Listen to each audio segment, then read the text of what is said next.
All right, friends. So now on this one, I'm going to show you how to annotate your text so that you are always getting the correct answers for your comprehension questions. So the first thing that we're going to look at today is we're going to look at 8.2. So I have my workbook, which is my green workbook. And I have my reader, which is my pink book. And I have my paper. I've got some color pens. You might use color crayons or colored pencils, markers, highlighters, whatever you have available. And it's okay if you don't have as many. I'm going to show you how to color code your questions so that you can easily find the answer in your story.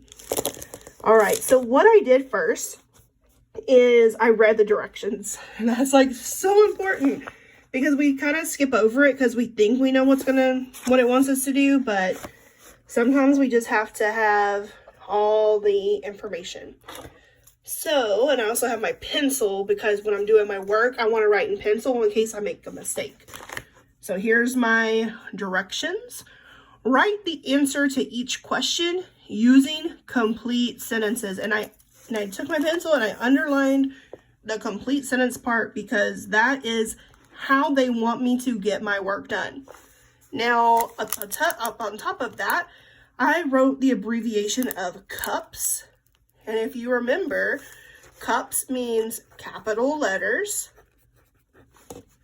The U is for understanding. So when I read my story or my sentence back, it should make sense.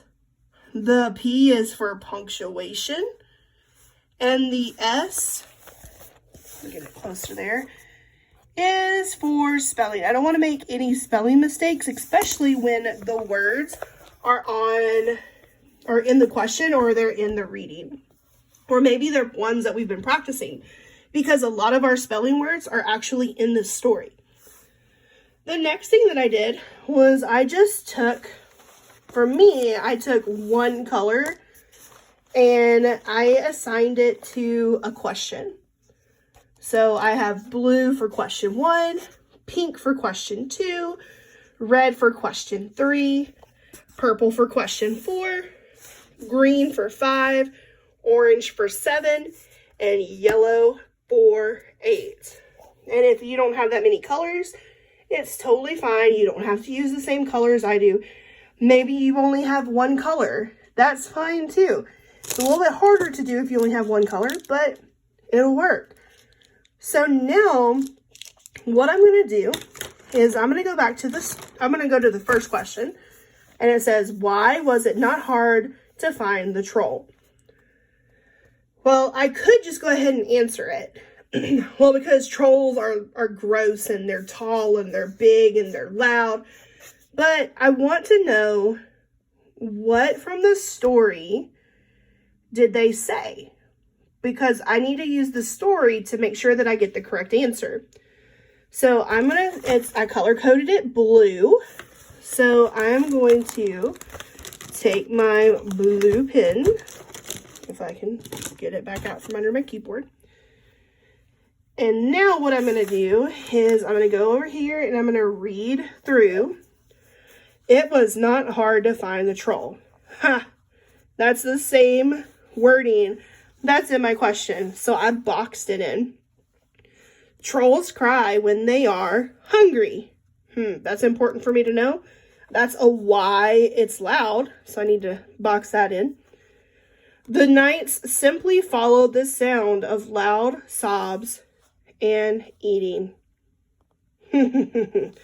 So right there, I've underlined most of this first, well, actually I did. I underlined all of this first paragraph because it goes with question number 1. So for number 1, then I took the words that I thought were the most important. Well, I know not hard to find the troll was important because it's also in my question. So it was not hard to find the troll. I rewrote that part. And then I need to come up with my own ending. So my own reason why. But I want to use the words from the story to make sure that I show off my knowledge. I want everyone to know that I understood this story and I understood why the troll was easy to find. So I know he was hungry. So he was crying really loud. And I like that they use sobs because that means that, like, crying is just boo hoo hoo. But sob, if you're sobbing, you're like, bah! And it's a lot louder and it's a lot uglier and it's a lot more gross. So if you think about what I said at the beginning, when I said, well, I know why trolls are easy to find. It's because they're loud, they're big, they're ugly, they're gross. All those things, all those adjectives that I used. Yeah, that's why. So I want to use the word sob in my answer because I know that sobbing is a lot worse than just regular crying. So now I rewrote it, and I rewrote it in my reader because I want to make sure that I got the right answer before I move over here and write it down. Okay, so it was not hard to find the troll because he was hungry and sobbing loudly. Now, here's how I check my work in reading. Okay, did you know you could check your work in reading? You really can. So what I'm going to do is I'm not going to come over here and write this yet. I'm going to go to the next question. Okay, so for number 2, I need my pink. Where's my pink? There it is. And now I'm going to find out, I'm going to read the question. Sir Tom's plan changed a bit when Sir Gus appeared. How did it change? And I'm going to think, okay, where did they talk about Sir Tom and his plan in here? Oh, right here. Okay, so this is a compare and contrast. And I know that it's a compare and contrast because it said the word changed. So that means that it wants to know what was different. Okay? So I'm going to look here and I don't have to reread everything. I just need to reread from when he made his plan and to where Sir Gus appeared and they retold the plan. So when it was dark, we will light our torches, Sir Tom said. Then we will creep up the hill. The sight of the flames will scare the troll and it will go back to its home beneath the ground. Okay, so that's the plan. So what I'm going to do is I'm going to box this part in. This is the plan. I'm going to write that word there just so that I don't forget why I boxed that in. And then this one, okay, well, Sir Ed, he's not important for me right now. I want to know when Sir Gus comes back. So I'm going to just, what we call skim. And I'm looking for the word Gus. So looking for a G. Right here, Gus. So he's now here. And you saw I didn't have to reread all of this. All I had to look for was Gus. As he rode up to the knights, so my fellow knights, tell me, have you devised a plan of attack to defeat the troll, monstrous troll? Okay, so he asked if they have a plan. Here's Sir Tom again. Yes, we have agreed that our bravest knight will creep up the hill with a torch and frighten the troll away. Well, that's different from what he said before. So now what I have to do is I have to use some of the words from my question. So Sir Tom's plan changed when Sir Gus appeared because.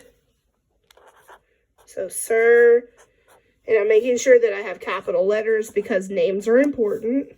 Sir Tom's, oh, you can't see what I'm writing, so sorry. Plan changed. And I'm practicing my handwriting here, making sure that my letters are correct. My D is not flipped around. It looks like the hump is facing out, right? So Sir Tom's plan changed when Sir Gus appeared. Because. And now I just have to fill in the blank. So they gave me most of my answer. And all I got to do is tell why. So why did it change? Or how did it change? And that's where I'm going to write here. And then I'm going to go on to my next question after I answered this one. So I'm going to write, I'm not going to tell you guys the answer, but what I want you to do is I want you to fill in that blank, right? So now I would do the same thing with number 3. Number 3 is red.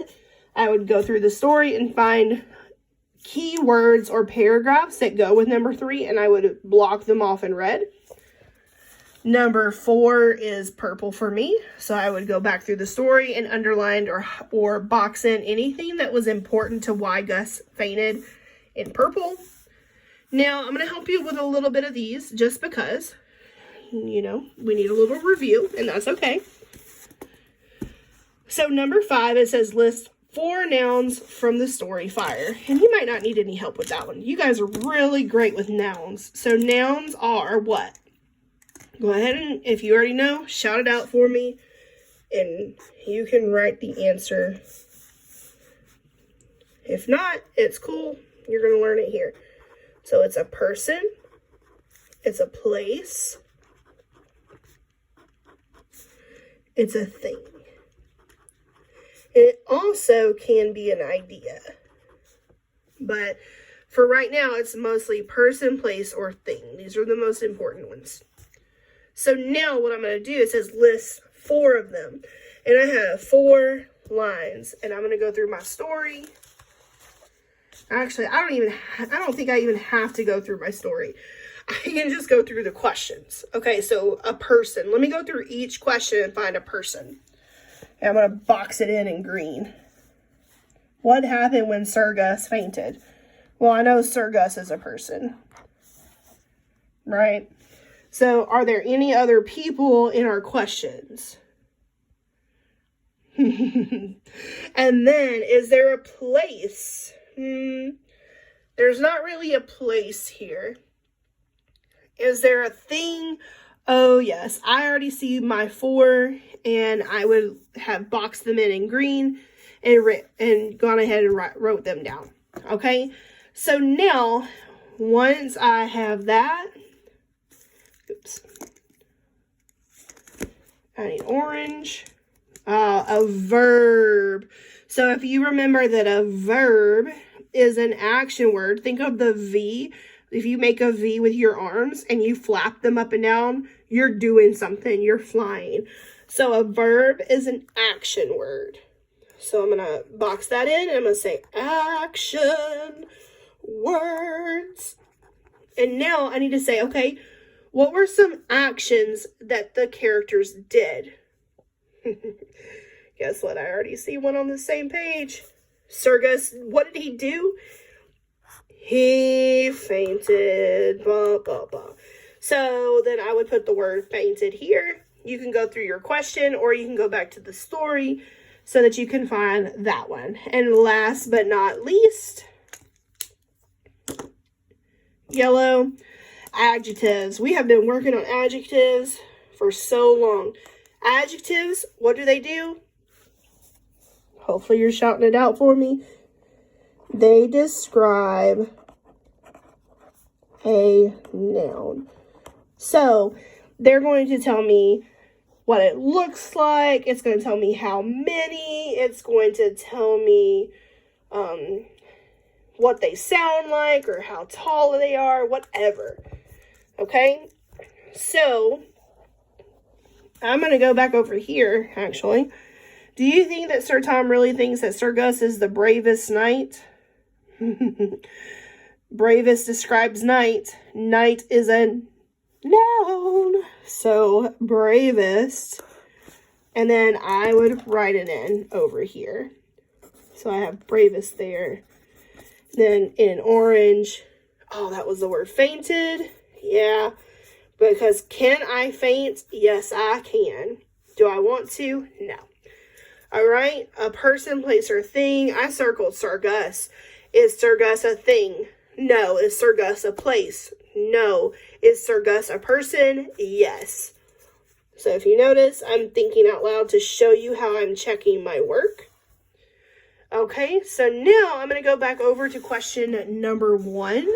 And I'm going to see, does it still make sense after I've done all of my work? So just to remind myself of the question, it says, why was it not hard to find the troll? Okay.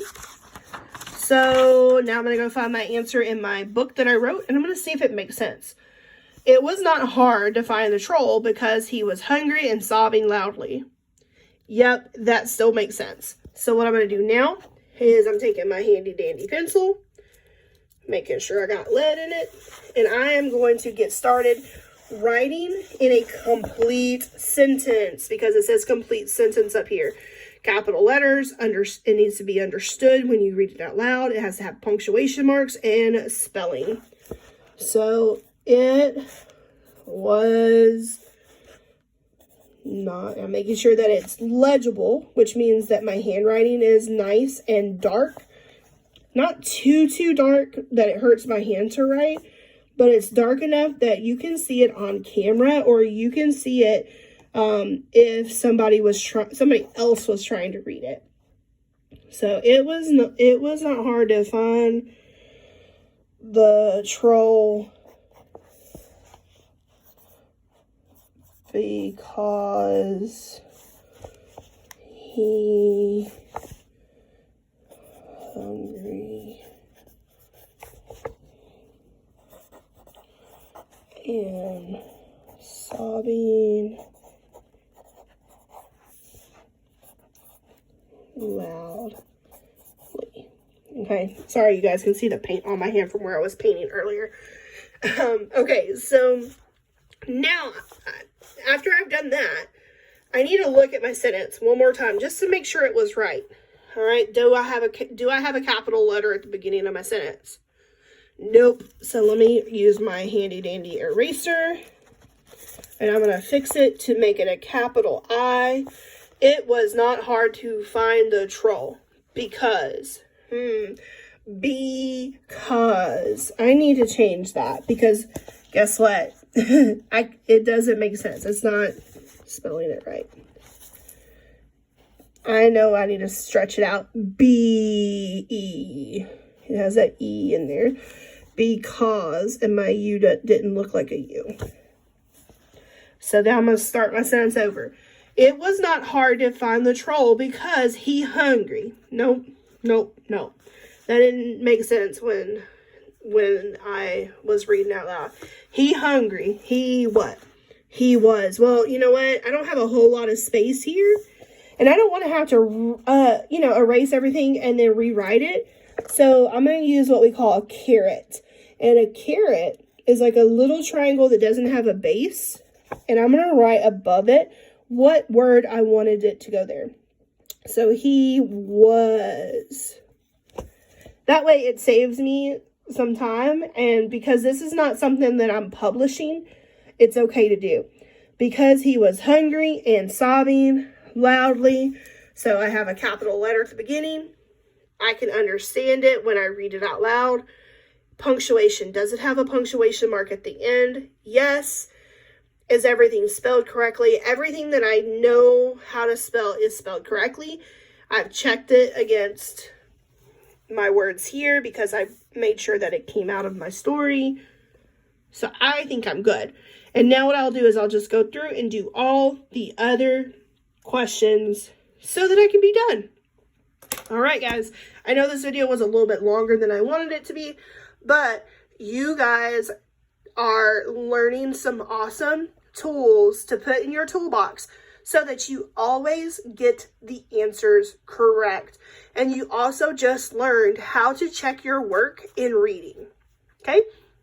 If you have any questions, you can always feel free to type in the Microsoft Teams chat and let me know, or you can send me an email.